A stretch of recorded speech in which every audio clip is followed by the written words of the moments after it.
Hi guys, Danielle and I just returned from the Bahamas where we did a survey of what should be our new boat if everything works out okay. You can see that video here.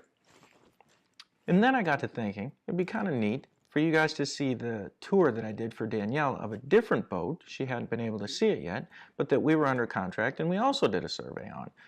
There's no surveyor in this video, it's just me walking around the boat. It's a Lavezzi 40. But I thought it'd be kind of interesting. So here you go. I'm going to chime in every once in a while on this video while you're watching. So I'm trying to clarify again because I did this video for Danielle. And she couldn't be there. This boat was in Virginia. I can't tell if we can see anything, but I'm just going to give you the straight tour of and the she whole couldn't boat. be So there. we're going to jump on the transom right here. So and I'm not going to do the engine and stuff the because boat, you're I'm going to do it outside first. One of the things that we liked about take a tour the of the outside. Lavezzi 40 was pretty clean. It was show you the defects that I've seemed pretty spacious so far. inside the boat. We saw the boat the in layout is small Thailand when we were sailing across the South China Sea. And I'm going to see if I can get some video of that as well. I know that Danielle created some short videos of those. So that's really nice. And that was a pretty interesting trip that we had there. I'm watching the video at the same time. If it feels like I'm not paying attention to you, it's because I'm watching the video. What I'm trying to show right here is there were lots of stress cracks in this boat. Right there, you'll see some gel crack. The boat was 14 years old, so one can expect that there's going to be some gel coat cracks and things like that. As we get further on in the video, you'll see some real concerns that we had of this boat. Obviously, we didn't buy this boat because of those concerns. So all the standard rigging and the rudder rigging, and you'll see all the lines that are. I really liked how this particular boat, how the running rigging was laid out. It was all the lines went back to the cockpit, so you could both raise the mainsail and bring the front sail out by never leaving the cockpit. You could also reef without leaving the cockpit. You've got lots and lots of ventilation.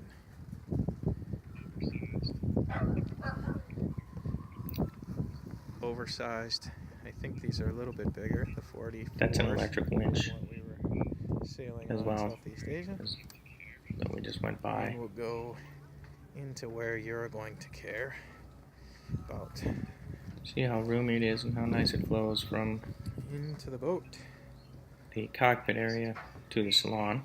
This is the helm, and this is crazy. You can't see it because the.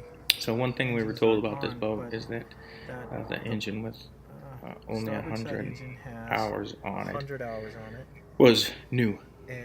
Just the previous season. After we did the survey, and we found out that was just a complete falsehood. They either only replaced part of the engine and called it new, or they were just outright lying. Your cockpit. There's some, it's a 14-year-old boat, so it's got some cosmetic stuff going on, for sure. And this is some of it, just worn out. The electronics were pretty old. Again, it's a 14-year-old boat. There's some cracks in you see a crack in the corner right there. The chart plotter, but it's got radar on it. We can replace that head, no problem. Get something to put an AIS in. I'm commenting here how the cushions are faded and old. That you would expect from a boat that is this age. And I completely agree that redoing these cushions would be fun, not necessary, but Danielle and I were planning on replacing those cushions and replacing a lot of stuff. As you can see, there's some things that would have needed to be replaced. Now, this boat was under contract for $160,000. So a person pretty much you do get what you broker, pay for. John said that he couldn't believe how much stuff the current owner took off the boat. He said there's so much storage like this. We're spending over $60,000 more on the new boat. But not bad. But the flip of that is, I think you can see in the videos, the condition is completely different. I mean, it's a newer boat, obviously. Can be purchased if it doesn't work and things wear out. You can see things like the hatches right here. They've just got some rust and corrosion. As you look around on the Fountain Peugeot versus the Leopard, you can see, just from these videos, you can see the finishing is on the Leopard far superior than the Fountain Peugeot. I think that is just a great setup right there. And in this boat, you can see the drips there. There's plumbing leaks. That particular broker would have said, well, it's a boat, everything's going to leak. That was his answer for pretty much everything. You can see that the plumbing had already been replaced. That's not standard. That's PEX piping that's in there, so somebody had already been working on that plumbing. Like orange, actually, in there. And you can see how this finish is just a little bit dull. And there's some corrosion there because it's a boat on the seawater. This is the floor. I thought it was a parquet floor. I think it's the darker floor, and they call it parquet color. And that refrigerator was built by the captain and here's of the our boat. Funky fridge.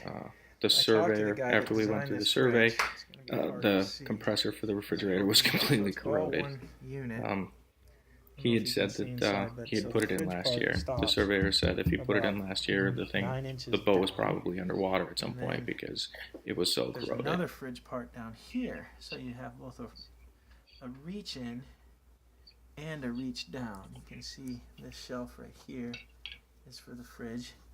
You can compare this refrigerator freezer to, again, the Leopard 39. It's not a comparison. Pretty proud of it.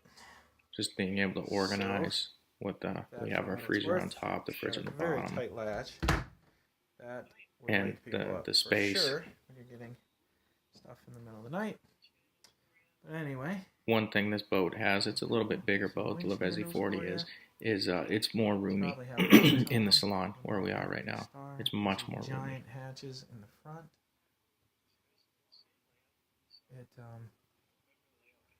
It's basically the same layout that we saw. I remember the layout being bigger, but I mean it's pretty roomy between the cockpit and the saloon. I don't know. I turned on the LED lights. These are all LED lights in here. One thing that was nice about this boat is they did replace a whole lot to you. those lights. It's all LED. Well, maybe it's I shouldn't make that assumption, but the captain said that these batteries will last for 3 days without a charge. So here we go. Going down. I'm not sure how believable that captain is, but owner's hull. I guess that's believable. And it's actually pretty light down here. I don't have any lights on right now. So that's going up into the bathroom. There's the couch. Those couches, I think, are probably the dumbest thing ever that they put in these owners versions at the time. Having a door. There's a door right there. So when Doc Spock and Sharon Meyer come onto the boat, we can sequester ourselves away. Here is the owner's As you look around here, you can see the finishing of the Fountain Peugeot over the Lavezzi.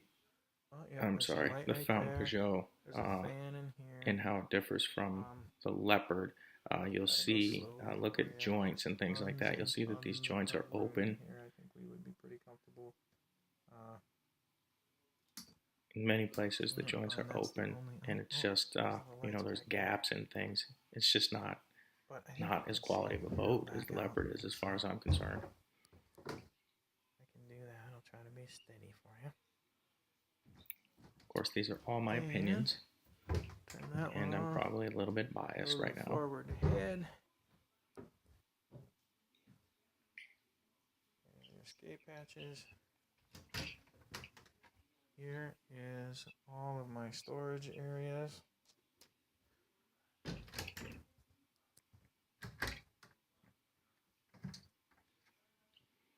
3 closets over on this side.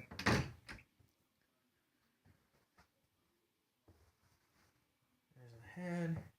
Here's where I'll be making myself look pretty. One thing they did in the Leopard, even though this is a bigger boat, this Lavezzi 40 is, the Leopard 39 being 2 feet smaller, but they have a flared hull, which allows the hull to be a little bit wider. Which, if you compare the two owners' shower areas, you'll see that the Leopard feels like it has more room in it than the Lavezzi. A place where you keep all your beauty products. And again, it's a newer boat, so I guess you know we're not comparing apples to apples. Just kind of giving you our opinion on why we chose to go the way we did and spend the extra money. You can see down here in the cracks and things like that, where there's a little bit of caulking that's been put in, a little bit of corrosion on the nose of the steps and stuff like that. Hey, there's somebody here. That's John. It's the cleaning boy. It's the cleaning boy. And we'll go down the other side. And you know the layout. So I'll see if I can get as much of the condition as I can. Over here. The bed is actually a little bit bigger over here, I think. I would say the staterooms are probably the same size in both boats. It's pretty clean down in the hulls. There's no water. These heads are ridiculously small. Fountain Peugeot at the time, they just made crazy small heads. This is obviously the guest side head.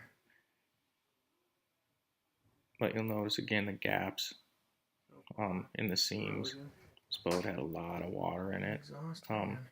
When we got there at the survey, it actually had sprung a leak and there was water everywhere. You could smell the mildew in it. In the boat had started almost immediately, which is a boat.